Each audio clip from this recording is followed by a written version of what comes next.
बुआ जी, या तो दहेज मिलेगा या बहू से इज्जत। फोन की घंटी लगातार बजे जा रही थी। सुबह के 10:30 बजे थे। ममता घर के काम कर रही थी। कौन होगा जो इतनी सुबह सुबह फोन पर फोन किए जा रहा है? पक्का बुआ जी ही होंगी। ममता ने मन ही मन सोचा। जब से निर्मला बुआ जी के बेटे की शादी की बात चल रही है, तब से बुआ जी हर दूसरे दिन सबके पास फोन करके वक्त बेवक्त सबको परेशान करती रहती है।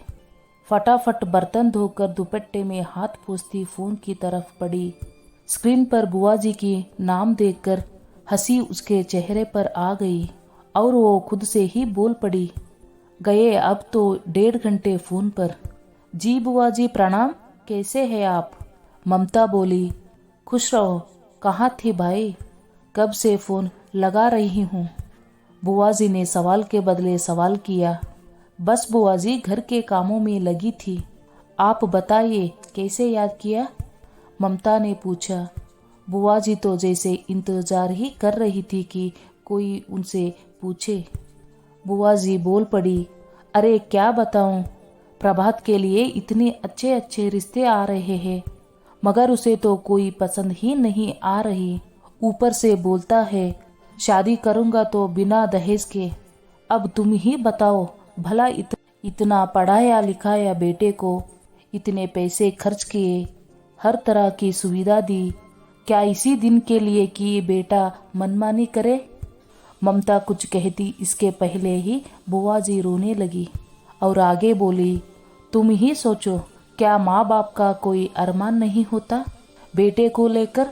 क्या हमारा शौक नहीं है कि हम धूमधाम से उसकी शादी करें?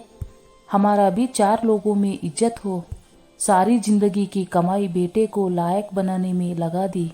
अब जो भी हमारा है सब बेटे को ही तो देंगे, तो हमारा भी तो हक बनता है कि हम उसकी शादी में अपनी हर इच्छा पूरी करें। आखिर जो कुछ भी बेटे को हम देंगे तो आगे चलकर उसकी पत्नी का भी तो होगा। ममता इस आखिरी बात पर शांत रह गई। उसने कहा, मतलब आपको दहेज चाहिए क्योंकि आपने अपने खुद के बेटे को पालने में पैसे खर्च किए हैं।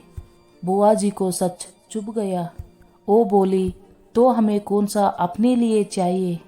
जो मिलेगा वो भी तो उसी का होगा।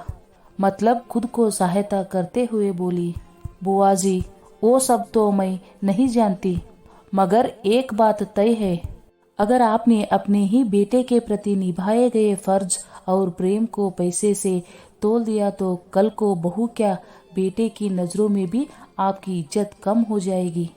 बेटा तो फिर भी हो सकता है सालों के लगाव की वजह से कुछ ना कह पाए, मगर बहू का मुंह खुलने में 1 महीना भी नहीं लगेगा।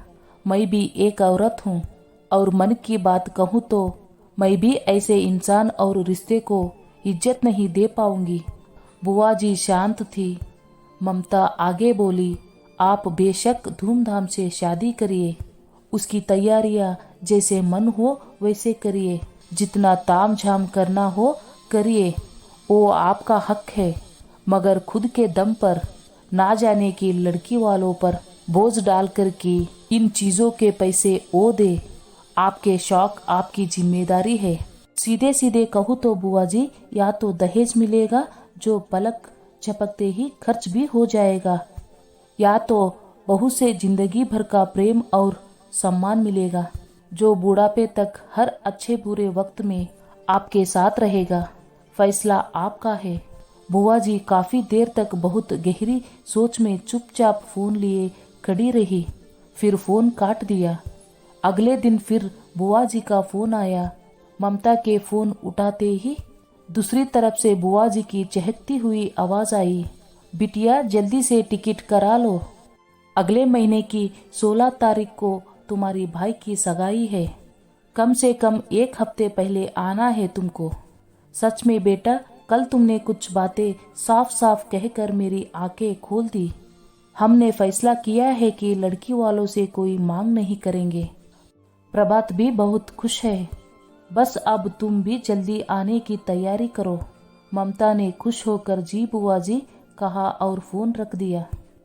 बात सच है, दहेज जैसी प्रथाओं पर रोक लगाने के लिए कोई कानून काम नहीं आएगा जब तक हम खुद इस पर रोक नहीं लगाते। और दहेज लेने वालों को कभी भी लड़की दिल से नहीं अपना पाती। रिश्तों की डोर टूटे ना, इसलिए वो हर कर्तव्य तो निभा देती है, पर कहीं ना कहीं उसके मन में एक दरार जरूर पड़ जाती है।